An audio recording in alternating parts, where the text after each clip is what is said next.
أعوذ بالله من الشيطان الرجيم. أعوذ بالله من الشيطان الرجيم. بسم الله الرحمن الرحيم. بسم الله الرحمن الرحيم. والسماء ذات البروج. والسماء ذات البروج.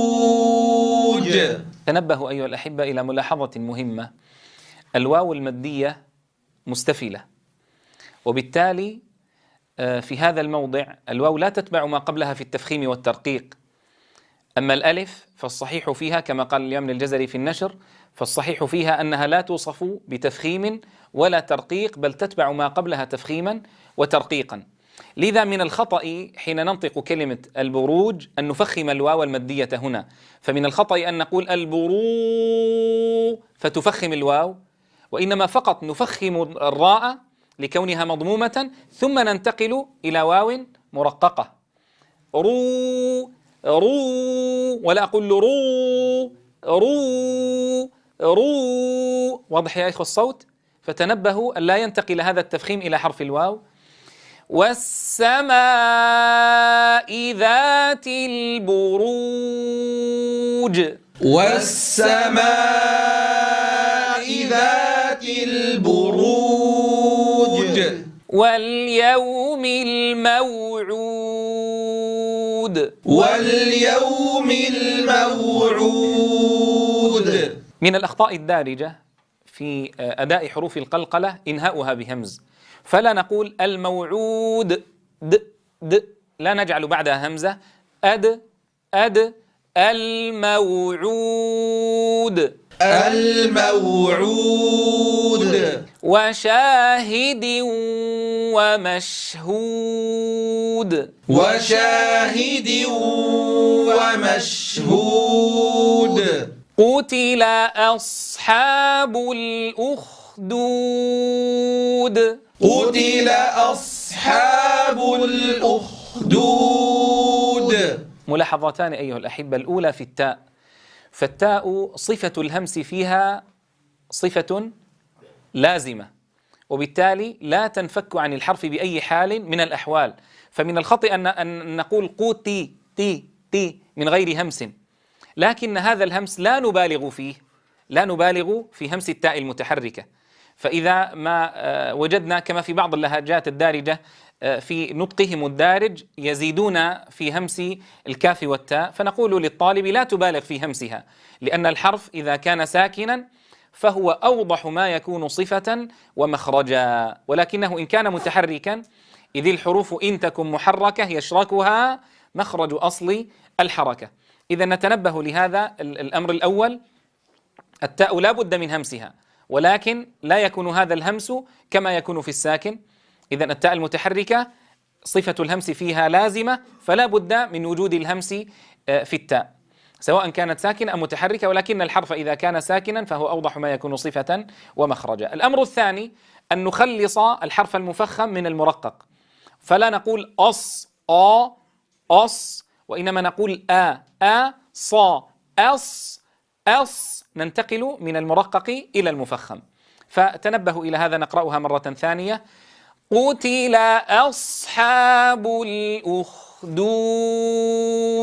قتل أصحاب الأخدود. النار ذات الوقود. النار ذات الوقود. إذ هم عليها قعود. إذ هم عليها قعود. هنا يا إخوة لا حاجة للعودة إلى مخرج العين باعتباره من الحلق، فلا نقول قعو قعو. لماذا هذا الفراغ الزمني؟ العين حرف يخرج من الحلق، من وسط الحلق، فلا حاجة للرجوع إذ إنه ليس بحرف طرفي. إذن نقرأها بهذه الكيفية: إذ هم عليها قعود. إذن يستمر الضم. قعود. إذ هم عليها قعود وهم على ما يفعلون. تنبهوا، لا نقول يف، لا ننفخ الخدين في نطق حرف الفاء، بل نعتمد على مخرج الحرف في التصويت لصوته. وهم على ما يفعلون بالمؤمنين شهود. وهم على ما يفعلون بالمؤمنين شهود وما نقموا منهم إلا أن يؤمنوا بالله العزيز الحميد. وما نقموا منهم إلا أن يؤمنوا بالله العزيز الحميد الذي له ملك السماوات والأرض. الذي له ملك السماوات والأرض. في نطق كلمة الأرض عند الوقف عليها ننتبه إلى أمرين. الأمر الأول الحذر من تفخيم الهمزة، فلا أقول الأرض وإنما الآ. الأمر الثاني الانتباه إلى زمن الراء والضاد. الانتباه إلى زمن الراء والضاد. را ثم كما نبهنا في الدروس النظرية إلى الإتيان بصفة الاستطالة للضاد، فنتدرب على الوقف على كلمة الأرض. الأرض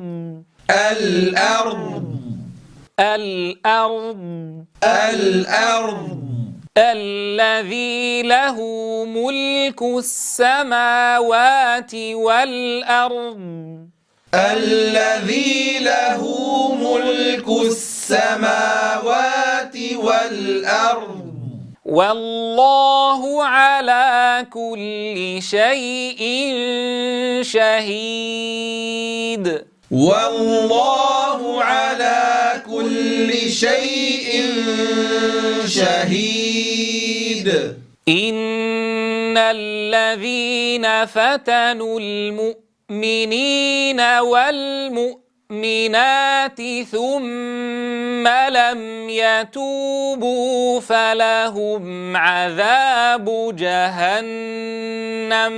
إن الذين فتنوا المؤمنين والمؤمنات ثم لم يتوبوا فلهم عذاب جهنم.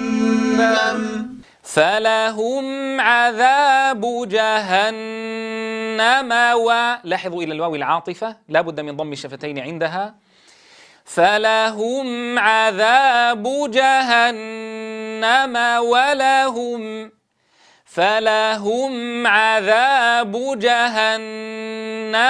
ولهم عذاب الحريق. فلهم عذاب جهنم ولهم عذاب الحريق. إن الذين آمنوا وعملوا الصالحات لهم جنات تجري من تحتها الأنهار. إن الذين آمنوا وعملوا الصالحات لهم جنات تجري من تحتها الأنهار. ذلك الفوز الكبير. ذلك الفوز الكبير. إن بطش، لاحظوا إلى صوت الباء أيها الأحبة، لا نقول بط لمجاورتها المفخم، بل نخلص التفخيم من الترقيق. إن بط إن بطش ربك لشديد. إن بطش ربك لشديد. إنه هو يبدئ ويعيد. إنه هو يبدئ ويعيد. وهو الغفور الودود. وهو الغفور الودود.